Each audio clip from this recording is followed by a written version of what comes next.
To use VoiceThread, the very first thing you need to do is create a VoiceThread account.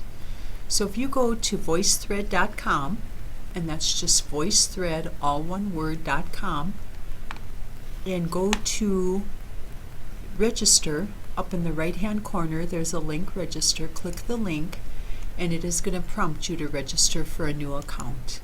So when you go through and register, just include your first name, last name, email address, and it'll ask you just insert your email address twice.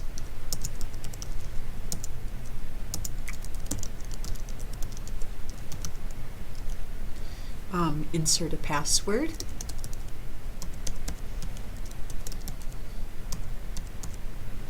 Make sure you look at the terms of use and then register.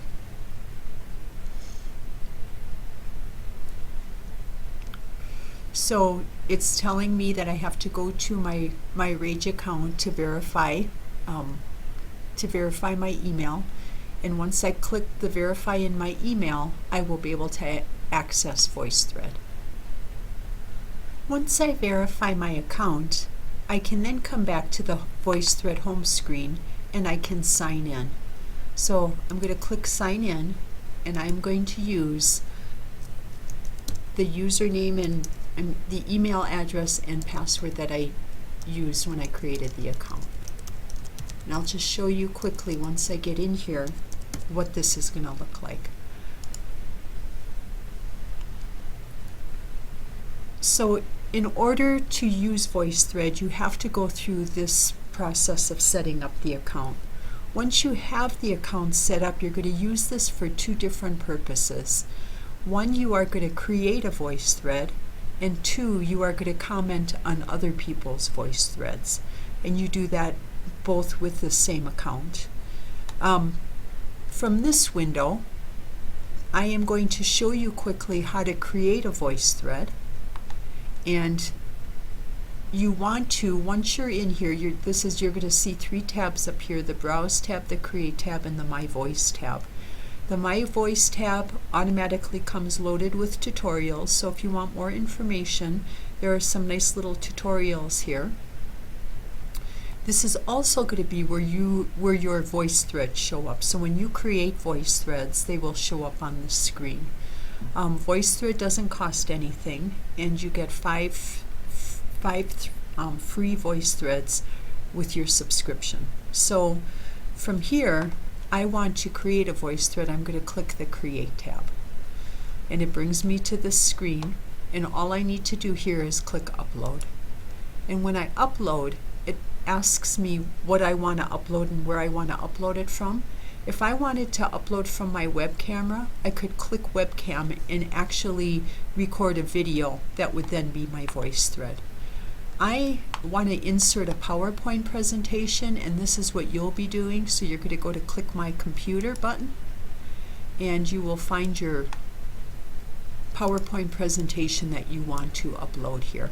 I have a presentation right here I'm going to bring in, and it'll tell you that it's loading. And this might take a minute or two, and you can see in the background how it's processing my slideshow. So it will go through and it will process, and then when it's ready to load up, it'll drop those slides on the screen.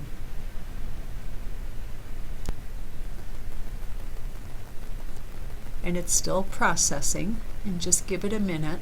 And it depends, it takes a little bit longer depending on the number of slides that you have in your show. This show doesn't have too many, but it does take a little while.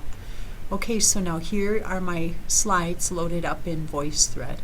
So at this point, we created a PowerPoint presentation, uploaded it from my computer, and dropped the slides on the screen. The next part of this process is to comment on the slides. So if you paid any attention to the example VoiceThread that was posted in the folder, you will see that that you can comment on each of these slides in using different mediums. So we'll go through this process. Okay, so let's go ahead and I am going to comment on this slide. So I'm going to click comment and I'm going to comment on my first slide. You can highlight different slides on here. Whatever slide is highlighted when you click comment, that's the slide that will that you'll be adding comments to. So from here I'm going to click comment. And it's prompting me, since this is the first time that I'm using this program, it's prompting me to add a new photo. If I wanted to do that, I could click upload and I could go out and find an image that I want to insert in here. I'll just include this one right now. Let's see what this is here. I'll put this one in. This is my image. It adds it in there. I can adjust my frame a little bit and then I'm going to save. And it's going to put my image in here. This is really a good idea to do this, so when you are working with big groups of people, when they see the image pop up on the VoiceThread, and you'll see that in just a second, they'll know who they're actually listening to or getting comments from. Okay, so now my image is loaded up in there. I'm going to click the comment button and it opens up my comment window. So this gives me different options. This is the webcam. So if you have a webcam on your computer, you can click the webcam and it will insert a video image for you. You can record an audio file and it will attach an audio file to your image, or you can insert a text box. So you can key in your comments, just a text, type in a text box. Okay, for this window, I will do a web recording. So I'm going to click the camera and it'll pop open my web camera. I might have to activate the window to do that, but it'll show the web camera and then you just record yourself talking. So let's go through that. Okay, at this point I'm going to click allow and it counts down, and then here is the web camera. So now it's recording what I am saying to you, and I want to welcome you to the 7 principles of effective teaching. We're going to go through the slideshow one by one, and I would like you to comment to each of the slides on the pages. Okay, I click stop recording. There's the web.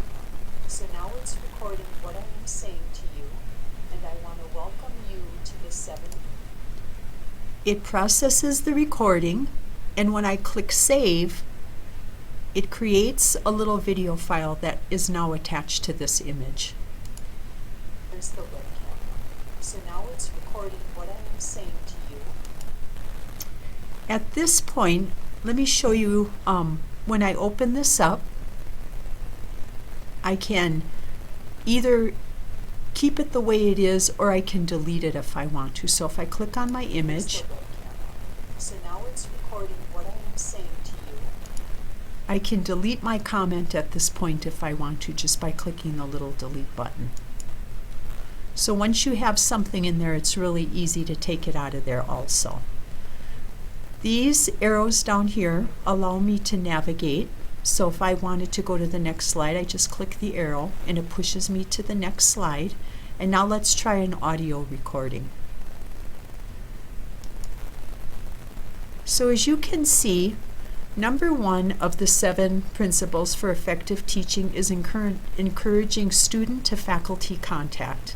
This is extremely important so students know faculty are not far away from an online classroom.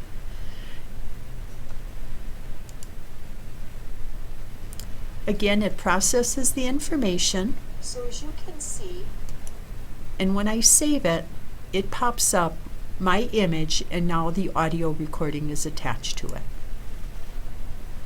So as you can see, number 1. All right, so we did the web camera, we did the audio recording. Now let me show you text. Okay, I'm going to move to the next slide just by hitting the arrow. And now let me add a text file.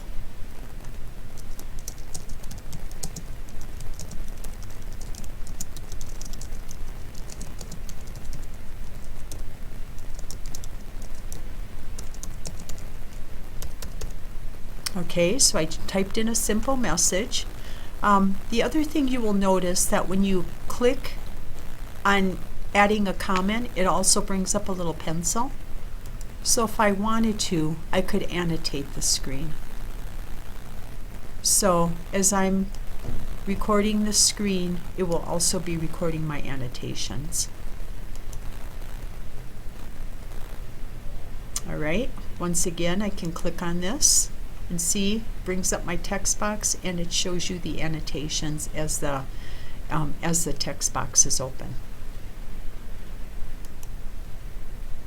Okay, so that is VoiceThread, the quick and dirty. And let me show you this. I'm going to stop this. And now my VoiceThread, so everything that I've done on here is saved. And if I go over here to my voice, it's going to pop up a window where I can title this.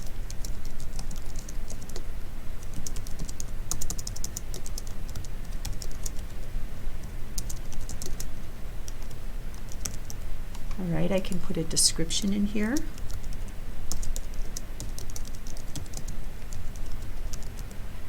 And I can add tags. So if you want to make your VoiceThread public and allow people to search for it, they can search by tags, and then the tags will lead them right to your VoiceThread. I'm going to save this, and there's my VoiceThread I created. Now let me go ahead, I'm going to click on this. So now remember, we created the VoiceThread under Create. Now we're on the My VoiceThread tab, and there's my VoiceThread. Now when I open this up, from my voice, it opens this up and it allows me to edit in here. So if I wanted to go back and change something on my VoiceThread, I could go back here to Menu and Edit. The other thing you can do is go back here to, well, let me click on Edit and I'll show you down here.